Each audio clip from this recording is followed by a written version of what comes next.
¿Existe realmente la mejor pastilla de freno para mountain bike? Hace un tiempo publicamos un vídeo en el que analizábamos discos de freno en un banco de pruebas real. Un vídeo que os resultó interesante y que nos abrió la puerta a realizar más test de laboratorio. Tras probar los discos, el siguiente paso lógico eran las pastillas de freno. Así que hemos decidido hacer justo eso, un test específico de pastillas de freno con datos medidos en laboratorio, comparando diferentes marcas y compuestos en igualdad de condiciones. Antes de entrar en materia, hay varias cosas importantes relacionadas con el test que hay que dejar claras. La primera es evidente. El banco de pruebas y todo el laboratorio pertenecen a Galcer, que además es una de las marcas que aparece en el test, lo que te puede hacer pensar que quizás no sea un test neutral. Pero el ensayo se ha realizado siguiendo un protocolo completamente definido y sin intervención en los resultados. Y esto es algo que garantizamos nosotros directamente. Obviamente, sin el acceso a este tipo de instalación, este test no sería viable. No es algo que se pueda improvisar y que requiere una maquinaria al alcance de muy pocas marcas. El segundo punto importante está en las marcas escogidas. Aquí vais a ver muchas, pero también vais a notar ausencias importantes, como SRAM. Y en este caso no es una decisión propia, es una limitación técnica.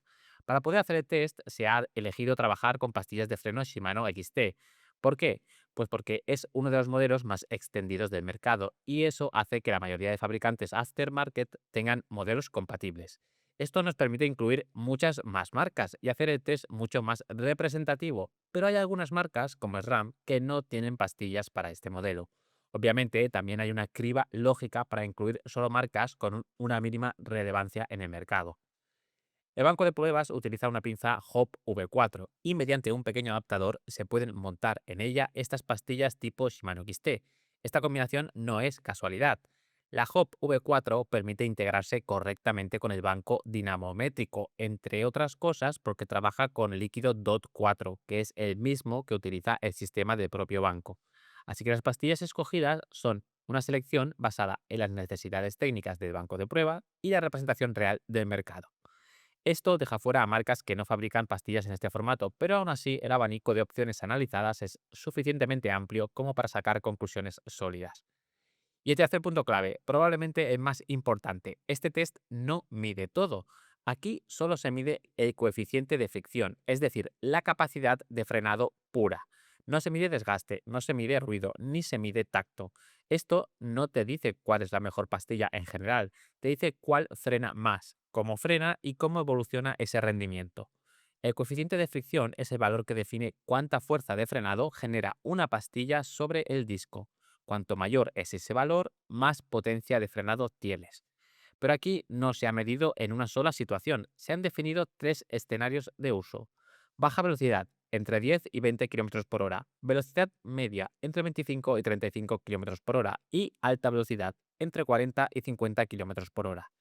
Porque una pastilla no se comporta igual en una frenada suave que en una frenada fuerte en una bajada larga. El protocolo de test es muy exigente. Cada modelo ha pasado por 185 frenadas. Primero 50 frenadas de asentamiento inicial y después 135 frenadas de test real, variando tanto la velocidad como el par de frenado, desde 10 hasta 150 newtons metro. Es decir, desde situaciones muy suaves hasta condiciones de máxima exigencia. Y ahora sí, vamos a una de las partes más importantes de todo el test, la configuración del test, porque aquí es donde realmente se controla que los resultados sean comparables. Para empezar, no se ha usado un único disco para todas las pastillas. Se han utilizado dos discos completamente idénticos, pero separados por tipo de compuesto. Uno exclusivamente para pastillas orgánicas y otro exclusivamente para sinterizadas. Esto es clave. Las pastillas transfieren material al disco durante el uso. Si mezclas compuestos en el mismo disco, alteras la superficie de contacto y el coeficiente de fricción deja de ser representativo. Separando discos, cada tipo de pastilla trabaja siempre sobre una superficie consistente. Además, el disco utilizado tiene una característica muy importante. Es un disco de 180 milímetros completamente liso, sin perforaciones ni ventanas en la pista de frenado. Esto se hace para eliminar cualquier influencia del diseño del disco. En un disco convencional, los agujeros y aristas generan un efecto de raspado que modifica el comportamiento de la pastilla. Aquí se busca justo lo contrario. Al ser completamente liso, se asegura el contacto del 100% entre pastilla y disco, de modo que lo que se mide depende únicamente del material de la pastilla. Otro punto clave es la temperatura. Durante todo el ensayo, la temperatura del disco se mide en tiempo real mediante un termopar tipo K, con un patín en contacto directo con la superficie. Esto permite saber exactamente en qué condiciones térmicas está trabajando cada pastilla, algo fundamental porque el rendimiento cambia mucho con la temperatura. Y todo esto se realiza en seco, con ventilación forzada, para mantener condiciones estables durante todo el test. Antes de entrar en los resultados, hay que entender otro punto básico, la diferencia entre pastillas orgánicas y sinterizadas. Las orgánicas están hechas con resinas y materiales más blandos. Suelen ofrecer un tacto más progresivo y muchas veces una mayor sensación de potencia inicial, pero también se desgastan antes y sufren más cuando la temperatura sube. Las sintetizadas, en cambio, utilizan compuestos metálicos compactados, son más resistentes al calor, duran más y mantienen mejor el rendimiento en condiciones extremas, aunque tradicionalmente se les ha atribuido menos potencia inicial. Ese es el discurso habitual, pero aquí es donde el test empieza a romper esquemas. Una de las conclusiones más claras es que el tipo de compuesto no determina el nivel de fricción. Es decir, no es cierto que unas frenen más que otras de forma general. Si miramos los resultados, vemos que la pastilla con mayor coeficiente de fricción máximo es la Galfer orgánica, con un valor de 0,80. Pero justo detrás aparecen opciones muy variadas, con diferentes compuestos. Así que no hay una regla simple. Ahora bien, lo realmente interesante está en cómo se comportan bajo carga.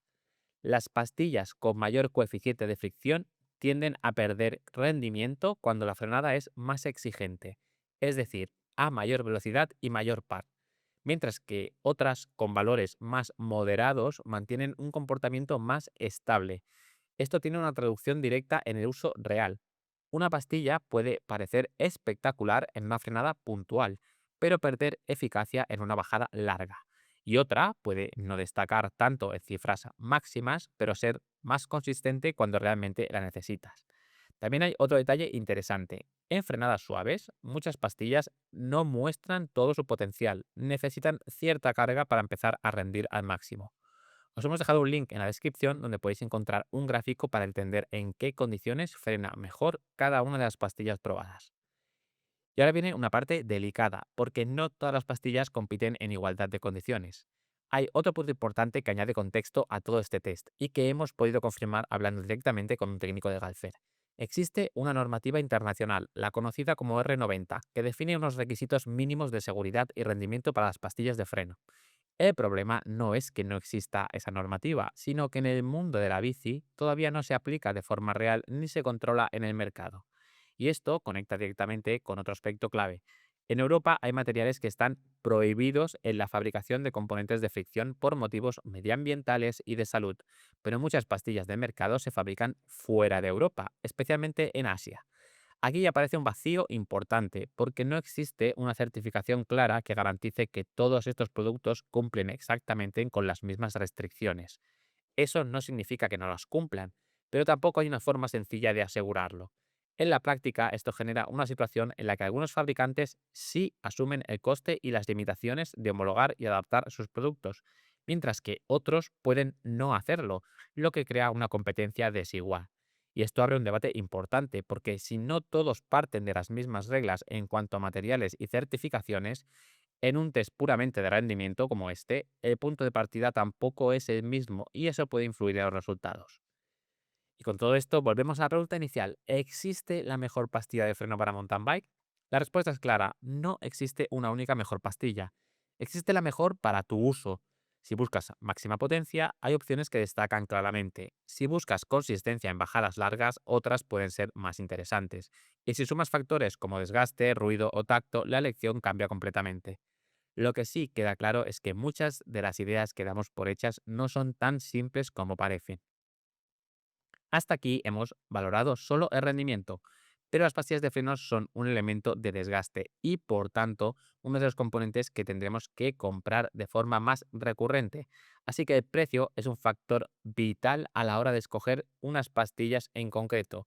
Aquí no hay mucho que discutir. Esos son los precios de cada modelo. Y si plasmamos el valor de rendimiento y el precio en una única gráfica, tenemos una visión global de qué pastillas resultan más interesantes combinando esos dos factores clave, el rendimiento y el precio.